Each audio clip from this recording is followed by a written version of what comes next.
O MXRF é o fundo mais barato considerado por um monte de investidores na Bolsa de Valores do Brasil. Isso porque o fundo está sendo cotado a R$ 10,64 aqui, 65 nesse momento. Só que hoje, incrivelmente, eu vou te trazer 3 fundos imobiliários que são mais baratos que o MXRF. E aí você já deixa aqui no comentário aqui comigo. Você investe no MXRF11? Qual é outro fundo que você considera mais barato que está hoje na sua carteira? Antes do vídeo começar, que é para não pegar os vídeos que eu vou te dizer hoje.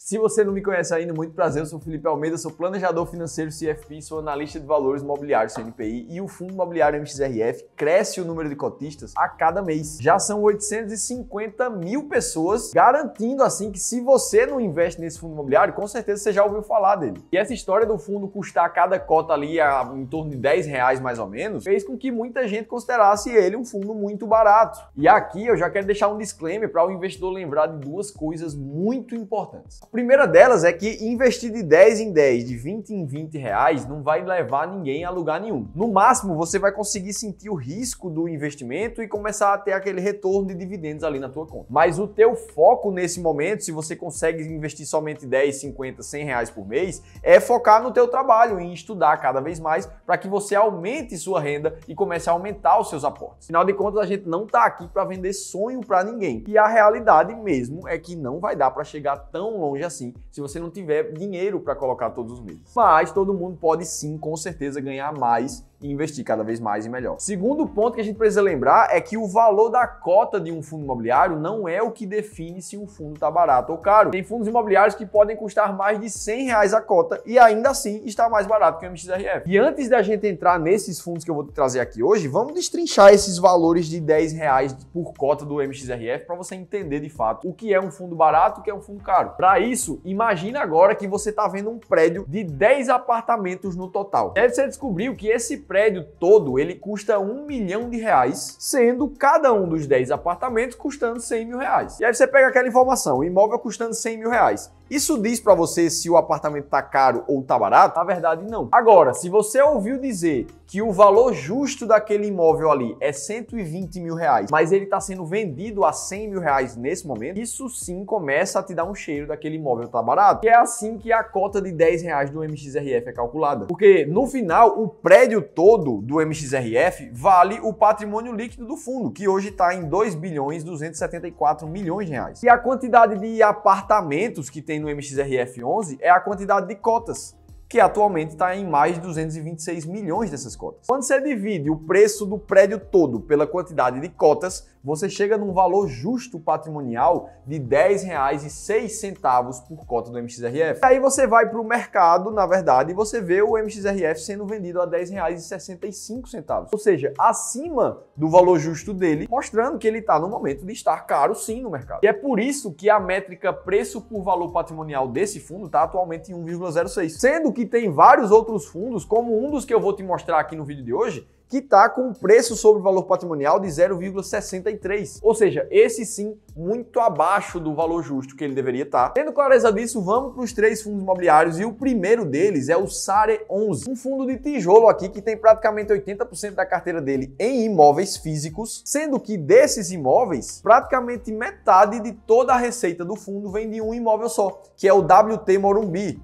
Nesse gráfico ali, a parte azul. Segunda receita do fundo é de receitas financeiras dele também. E aí ele tem um monte de inquilino diversificado, como você está vendo aí, espalhados entre Brookfield, WeWork, empresa Sinqia, empresa Epson e várias outras empresas aqui do Brasil e do exterior. Aí nos indexadores da carteira, ele tem basicamente 70% da carteira dele atrelada à inflação IGPM, que é a grande maioria ali do fundo. E o SARE11 está descontado no mercado porque ele ainda está carregando uma dívida imobiliária dentro dele. Apesar dele ter 991 milhões de reais em valor de imóveis e mais 139 milhões aqui em fundos imobiliários, só de dívida esse fundo tem 310 milhões a serem pagos.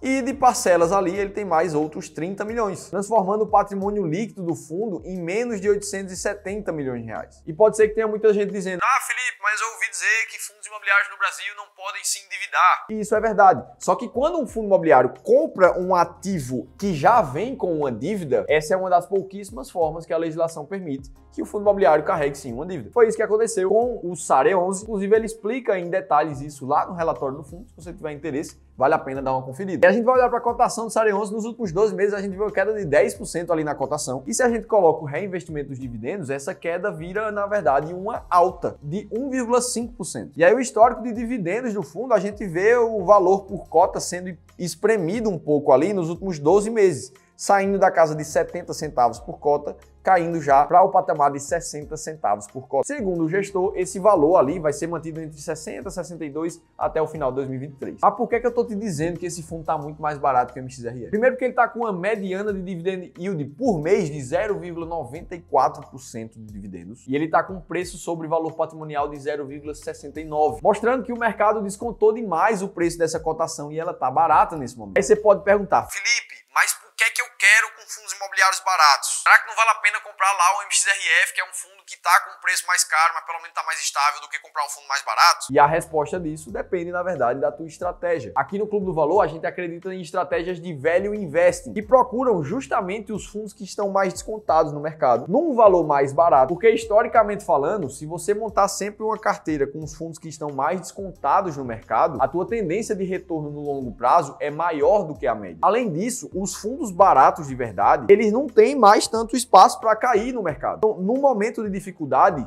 quem menos cai no mercado são os fundos que já estão baratos. E foi por isso que a gente criou a estratégia chamada S-Rank, que busca não só comprar os fundos mais baratos do mercado, como também, ao mesmo tempo, procurar os fundos que mantêm um dividend yield muito alto, um dividendo consistente. E para te explicar como funciona o detalhe, tintim por tintim dessa estratégia, eu vou deixar esse PDF que está rolando na tela, te explicando como a gente chegou no racional. E no final desse PDF tem 7 dos fundos imobiliários que estão atualmente dentro dos mais baratos e com mais dividendos da Bolsa do Brasil. Tudo que você precisa fazer para ter acesso a esse PDF é descer essa tela aqui e clicar no primeiro link que está na descrição. Feito esse disclaimer, vamos para o segundo fundo imobiliário que está descontado e tem suas razões aqui no Brasil. É o GTWR11, que é dono de basicamente só um ativo lá na cidade de Brasília. Na verdade, ele é esse prédio grande aí de 3 torres, como você consegue ver na tela, que é completamente alugado para o Banco do Brasil. E toda a receita desse fundo vem exatamente desse imóvel de um único inquilino. Se a gente vai olhar para a cotação do GTWR11, a gente vê que nos últimos 12 meses ele teve uma alta de mais de 20% e considerando o reinvestimento dos dividendos, essa alta já supera 34%, transformando 100 mil reais em 134 mil. Colocando isso em comparação com os benchmarks, a gente vê ali nos últimos 12 meses o fundo valorizando muito mais do que o CDI já líquido de imposto de renda. Não basta pegar a taxa Selic e achar que você vai receber isso, tem que descontar o imposto. E também acima do IFIX. No relatório do fundo também a gente encontra esse gráfico aqui que mostra o spread de dividendos desse fundo em comparação com um título de IPCA+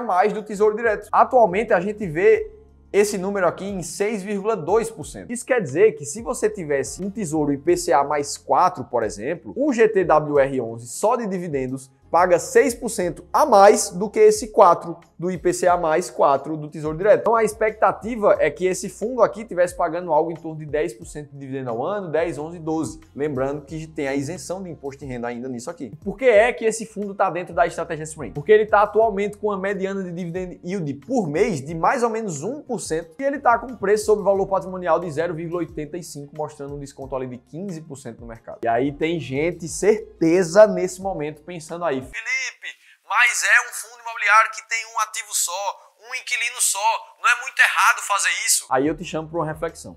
Primeiro de tudo, quando é que você, pessoa física, teria acesso a ser dono de uma parte de um imóvel no centrão de Brasília, um imóvel de luxo altíssimo, para ganhar aluguel daquele imóvel ali? Você sozinho provavelmente não iria conseguir, mesmo que você tivesse muito dinheiro. Segundo ponto que muita gente fala, Felipe, mas quem aluga imóvel para banco vai perder todo o dinheiro porque os bancos vão acabar. E bom, esse não é o assunto do vídeo, eu entendo o contexto, mas a gente seria muito ingênuo de achar que o Banco do Brasil, uma empresa que é estatal, que é o banco que existe há mais tempo, há séculos aqui no Brasil, que ele vai simplesmente acabar e perder todos os seus imóveis de uma hora para outra. Então, visto esse contexto, será que um ativo de fundo imobiliário, num momento que ele está sendo muito descontado, justamente pelas narrativas do mercado, não faça sentido a gente comprar ele por um bom preço? E é justamente aqui que a gente percebe essa busca por ativos impopulares no mercado, que as narrativas vão contra eles e fazem com que os preços despenquem, trazendo oportunidades para quem tem uma estratégia clara focada em números. E se ainda assim você pensa, poxa, mas é muito arriscado, se o fundo cair muito, o que é que vai acontecer? Precisa lembrar que existe uma estratégia de carteira de investimentos por trás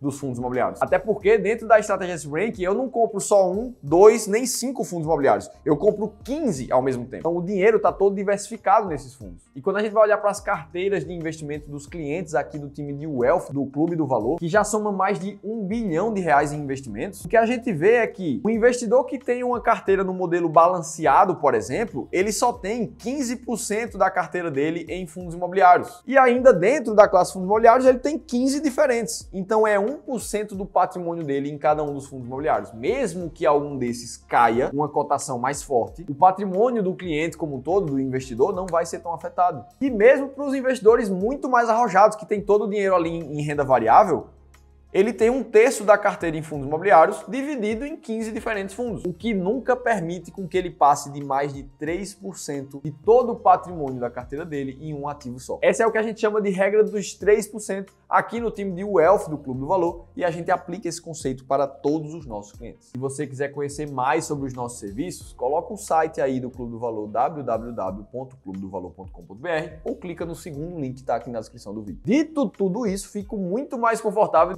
de falar o terceiro fundo imobiliário, que é um fundo polêmico aqui do Brasil. Já foi um fundo que levou calote de CRIs aqui e já teve semanas em que esse fundo caiu mais de 10% na cotação. Só que como a cotação sozinha não fala nada, vamos lá olhar para o fundo. Fundo de papel com mais de 87% focado em CRI, protegido de períodos de deflação nessa carteira de fundo também, e com uma taxa média ali por CRI de IPCA mais 10%, mostrando uma taxa muito mais agressiva. Quando a gente vai olhar para a cotação desse fundo, nos últimos 12 meses a gente vê uma queda de 31%, diferente do fundo anterior. E no histórico geral, o que a gente vê é que esse fundo vinha batendo ali os principais benchmarks, como CDI, FIX e Ibovespa, e começou a cair ali a linha verde, numa queda mais forte, até começar a se recuperar desde então. Isso tudo porque ele está sofrendo com inadimplência de alguns CRI, mais ou menos 25% da carteira dele segue sem conseguir pagar as parcelas, o que faz com que esse fundo imobiliário vá chegar lá para esse pessoal, bater na porta deles e dizer: pessoal, vocês não estão conseguindo me pagar, vão precisar quitar as garantias, vendam os imóveis de vocês para me pagar. É isso que o fundo imobiliário está fazendo agora. Isso tudo tem feito com que ele consiga manter uma média de dividend yield alta, como essa figura mostra, e essa é uma das razões do porquê eu estou comprando esse fundo, tá dentro da estratégia S-Rank. Ele está atualmente com uma mediana de dividend yield mensal de 1,24% e um preço sobre valor patrimonial de 0,64. Estou falando aqui do fundo Devante Recebíveis Imobiliários, o DEVA 11. E é por isso que esses fundos estão comprovadamente, matematicamente, mais baratos que o MXRF 11. E os fundos mais baratos, comprovadamente, performam muito melhor no histórico e provavelmente vai ser assim no futuro também. Se teve alguma informação desse vídeo que fez sentido para você, deixa o like aqui embaixo. Se inscreve no canal Seu Dividendo, eu vou estar aqui te esperando no próximo conteúdo.